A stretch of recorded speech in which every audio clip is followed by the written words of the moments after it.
Hey guys, Scott and Nate from PlayYourCourt.com, and today we're going to show you how and when to come to the net based on something called zones.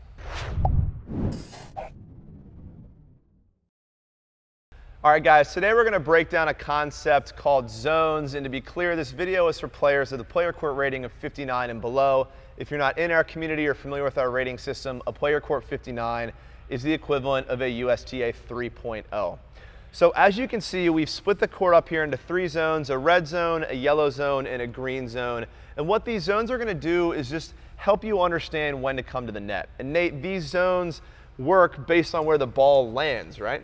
Absolutely not. That's actually a common misconception. Your zone is actually indicated by where you are in the court, not where the ball lands.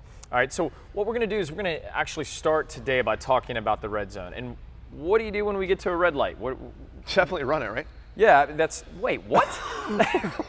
No, you're not running red lights unless you want to get a ticket or whatever. But what we know we're going to do, when we get to a red light, we're going to stop, right? And so what are we stopping?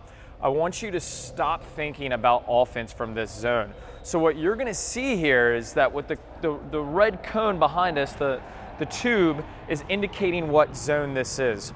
And with the red zone, what I'm really going to focus is on neutral and defensive tennis. So neutral, what does this mean? I'm going to play a lot of balls cross court over the low part of the net and over the longest part of the court, so it's nice and safe. The further back I go, the more defensive it's going to be, where I should be playing up 4 to 6 feet over the net, and I really want to stay away from the outer thirds of the court. Okay? All right, so this is the red zone, and so moving in, we're going to be talking about the green zone. Tell us about the green zone, Scott.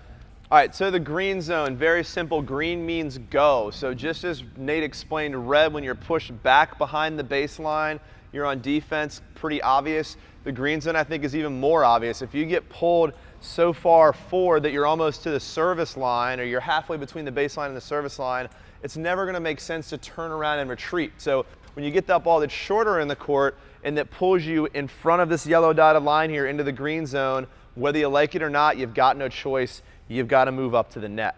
All right, I know what a lot of you are thinking, that we just completely glazed over the yellow zone. The space just in front of... It's obvious, right? It's a yellow light. You're never stopping at a yellow light. If you're Scott, to go zone, it's basically green. Yeah, you're basically disobeying all traffic laws if you're Scott. So with the yellow zone here, right, just in front of the red, just behind the green, this is a gray area for many of us. It's a transition zone, all right? And this is what we're trying to make a decision on. Are we recovering back to the red zone once we've hit here, all right? Or are we proceeding to the green zone as we move forward? And really what we want to keep in mind here is 2 things.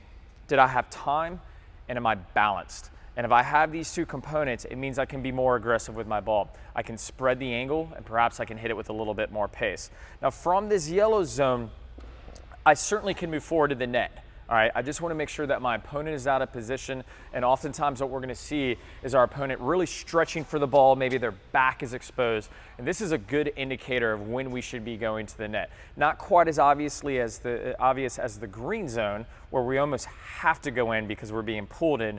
This is more of a choice. We're gamblers. It's kind of following like normal traffic laws then, right? Yellow maybe proceed with caution. It's not a guarantee that I'm necessarily going to run through this light. Yep, so hence the stoplight system, and like I was saying, we're gamblers. Some of us gamble more than others with speeding tickets, traffic tickets. I don't. But with that being said, I think if you follow this system, you're going to get a pretty good indicator of when you should be at net. For sure, guys. And in summary, this is a pretty simple concept once we lay it out like this for you. Red means stop. If you're pushed well behind the baseline, you're obviously not going to sneak to the net. Green means go. If you're yanked really far forward in the court, you've got to go to the net. There's just not enough time to run back.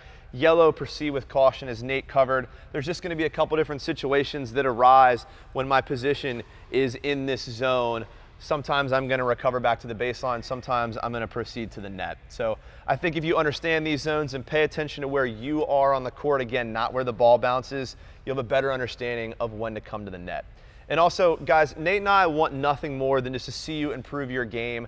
And some of these videos that we give you are great for all skill levels, but the bottom line is we don't know a ton about you. So if you click the button below and answer a couple questions for us about your skill levels, we can send you some custom video coaching that's more based on your skill levels. So we want to help you improve. Click that button below, answer a couple questions, and we'll do the rest. And get to the net.